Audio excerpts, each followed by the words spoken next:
आप देख रहे हैं एनएमएफ न्यूज़ और मैं हूं आपके साथ श्रावनी पटनायक। अमेरिका और चाइना के बीच में टैरिफ वॉर को लेकर जानकारी सभी को होगी, लेकिन इस बात की भी जानकारी है कि अमेरिका और चाइना के बीच में रिश्ते अब सुधर रहे हैं। दोनों आपस में कॉम्प्रोमाइज़ कर रहे कुछ मुद्दों पर, चाहे टैरिफ को लेकर, सोयाबीन खरीद को लेकर हो। डोनाल्ड ट्रंप और शी जिनपिंग के बीच बैठक भी हुई थी। अब जब डोनाल्ड ट्रंप अपने देश वापस आए, उन्होंने अपने देश में सीनेटरों के साथ मीटिंग की। इस दौरान उन्होंने एक वाक्य का जिक्र किया, इनफैक्ट बाकायदा एक्टिंग करके दिखाई, और उन्होंने ये इच्छा जाहिर की है कि मैं चाहता हूँ मेरे भी आसपास जितने अधिकारी हैं वो भी मेरे साथ ठीक ऐसे ही व्यवहार करे जैसे शी जिनपिंग के तमाम अधिकारी ऑफिसर्स वहाँ पर उस मीटिंग के दौरान शी जिनपिंग के साथ व्यवहार कर रहे थे। और इस बात का जिक्र करते उन्होंने ये कहा कि मुझे यही पावर चाहिए जो शी जिनपिंग के पास है। जैसे उन्होंने ये बात की, वहाँ मौजूद तमाम सीनेटर्स, अधिकारी जो थे वो हंसने लग गए। अब वो क्या पावर और इसके साथ ही किस वाक्य का जिक्र डोनाल्ड ट्रंप कर रहे थे और क्यों कर रहे थे, वो हम समझेंगे। मेरे साथ सहयोगी आमिन अहमद जुड़े हुए हैं। आमिन जी, वो किस बात का जिक्र कर रहे थे डोनाल्ड ट्रंप, और जब उन्होंने पूरी एक्टिंग करके दिखाई और उन्होंने कहा कि उन्हें भी यही पावर चाहिए, तब वो किस पावर का जिक्र कर रहे थे? बिल्कुल, ये सही बात है।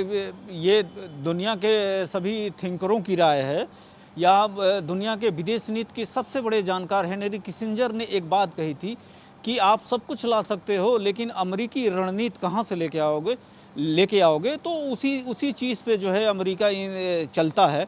वो पहले जो है आपको धमकाता है, फिर आप नहीं मानते तो सैंक्शन लगाता है, फिर उसके बाद जो है नेगोशिएशन करता है और फिर थोड़ा सा पीछे हटता है। लेकिन ये काम वो उन्हीं से करता है जिसे वो लगता है कि ये कमज़ोर है। बाकी अगर वो कोई शक्तिशाली है तो उससे इस तरह की बातें नहीं करता। जैसे आप चीन को देख लीजिए कि चीन से बात करते हुए पहले ये कहा कि मैं टैरिफ लगा दूंगा, फिर उन्होंने एक्सटेंशन ले लिया, फिर एक्सटेंशन के बाद फिर एक्सटेंशन दिया।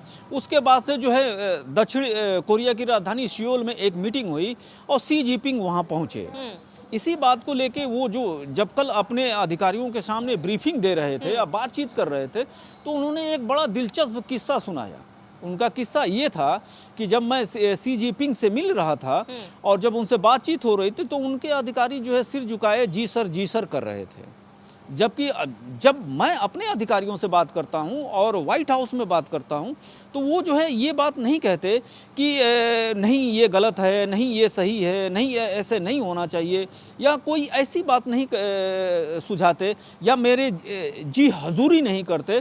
लेकिन मैं चाहता हूं कि जैसे शी जिनपिंग के अधिकारी और उनकी ताकत है, उनसे लोग डरते हैं। हमारे अधिकारी व्हाइट हाउस में तो मुझे ही राय देने लगते हैं। तो हम चाहते हैं कि हमारे यहाँ भी ऐसे अधिकारी रहें जो हमें राय न दे के जो मैं कह रहा हूँ वो कर दें।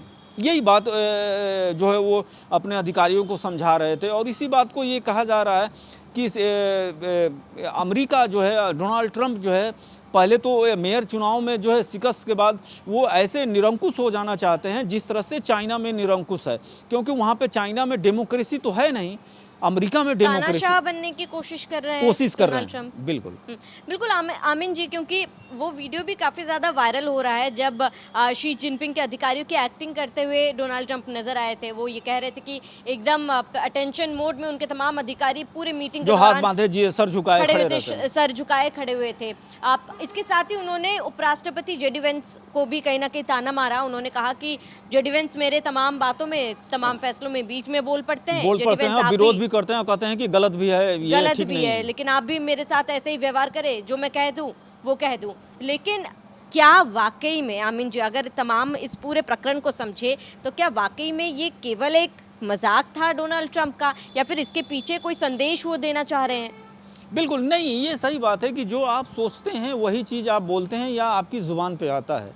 तो हो सकता हो कि वो आप जनवरी से देख लीजिए, उनके प्रशासन को बड़े सीरियस तरीके से अगर आप एनालिसिस करेंगे तो आपको ये पता चलेगा कि वो दिन पर दिन जो ऐसे ही फैसले ले रहे हैं जो एक तानाशाह या एक क्रूर शासक कर सकता है। आप ये देखिए कि दुनिया में कहीं भी कोई हलचल होती है तो उसके लिए सिर्फ अमेरिका जिम्मेदार है। आप देखिए कि अगर टैरिफ भारत पे लगता है तो इसके लिए अमेरिकी जनता भी प्रभावित होगी कि उसके वजह से टैरिफ लगने से अगर एक सामान 50 रुपए में जा रहा है, 50% उस पर टैरिफ आ रहा है, तो वो जो है 100 रुपए का हुआ, और जब वहाँ बिकेगा तो वो जो है 110 120 में बिकेगा, तो उस सामान को कौन खरीद। एक चीज़। दूसरी चीज़ कि भारत जो है, बराक ओबामा से लेके सभी लोगों ने ये बात बोली है कि भारत जो है अमेरिका का एक विश्वास पात्र सहयोगी है, और उससे इस तरह से दुश्मनी या खाई खोदना ये ठीक नहीं होगा।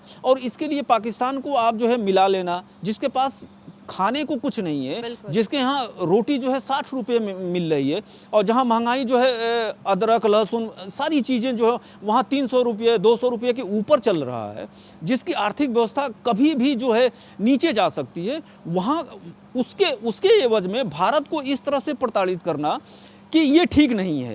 क्योंकि भारत जो है विश्व का ऐसा सहयोगी है, ऐसी उठती हुई अर्थव्यवस्था है जो विकासशील देशों से आगे चल रही है, जिसकी $3 ट्रिलियन से ऊपर जा रही है। तो इस तरह से, और जो पाकिस्तान है उसकी रैंकिंग ये है, और वो आपकी गोद में बैठा हो और उसके लिए भारत को आप इस तरह से इस्तेमाल कर रहे हैं, तो ये ठीक नहीं है, और ये एक निरंकुश शासक की निशानी है। तो उनके लिए ये सारी चीज़ें जो खुद ही उनके चुनाव में जो देखा गया है, वहाँ पे जो मेयर के चुनाव हुए उसमें उनकी पार्टी जो है रिपब्लिकन इतनी बुरी तरह से हारे हैं, तो अब उनको होश आ जाएगा। अगर नहीं होश आता है तो 2026 में उनको होश आ जाएगा। बिल्कुल। और आमिन जी, मुझे लगता है कि अगर ये डोनाल्ड ट्रंप का केवल एक मजाक था तो ये उनके लिए सही है, और अगर मजाक नहीं था, जिस तरीके से उनकी नीतियों से परेशान होकर उनके देश के कई लोगों ने उन्हें इस बार मेयर चुनाव में करारा जवाब दिया है, एक सच्चाई का आईना उन्हें दिखाया है, उसी तरीके से अगर वो अपनी नीतियों में व्यवहार में बदलाव नहीं लेकर आते हैं तो मिड टर्म चुनाव भी है, और आप आने वाले समय में फिर से चुनाव होंगे, तब भी अमेरिका की जनता जो है वो डोनाल्ड ट्रंप को ज़रूर फिर एक बार जवाब देगी। फिलहाल आप सभी का इस पर क्या कहना है हमें कमेंट कर ज़रूर बताएं। साथ ही बिहार चुनाव को लेकर पल पल की क्या कुछ अपडेट है, देश दुनिया में तमाम छोटी बड़ी खबरों को लेकर आप हमारे वेबसाइट newsnmf.com पर ज़रूर जाएं। To my great fellow Americans, I am filled with grief and anger at the heinous assassination of Charlie Kirk on a college campus in Utah. Charlie inspired millions, and tonight all who knew him and loved him are united in shock and horror. Charlie was a patriot who devoted his life to the cause of open debate and the country that he loved so much, the United States of America. He fought for liberty, democracy, justice, and the American people. He's a martyr for truth and freedom, and there's never been anyone who was so respected by youth. Charlie was also a man of deep, deep faith, and we take comfort in the knowledge that he is now at peace with God in heaven.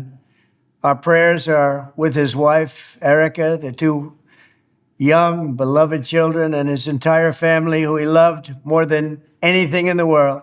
We ask God to watch over them in this terrible hour of heartache and pain. This is a dark moment for America. Charlie Kirk traveled the nation, joyfully engaging with everyone interested in good faith debate. His mission was to bring young people into the political process, which he did better than anybody ever, to share his love of country and to spread the simple words of common sense. On campuses nationwide, he championed his ideas with courage, logic, humor, and grace. It's a long past time for all Americans and the media to confront the fact that violence and murder are the tragic consequence of demonizing those with whom you disagree day after day, year after year, in the most hateful and despicable way possible. For years, those on the radical left have compared wonderful Americans like Charlie to Nazis and the world's worst mass murderers and criminals.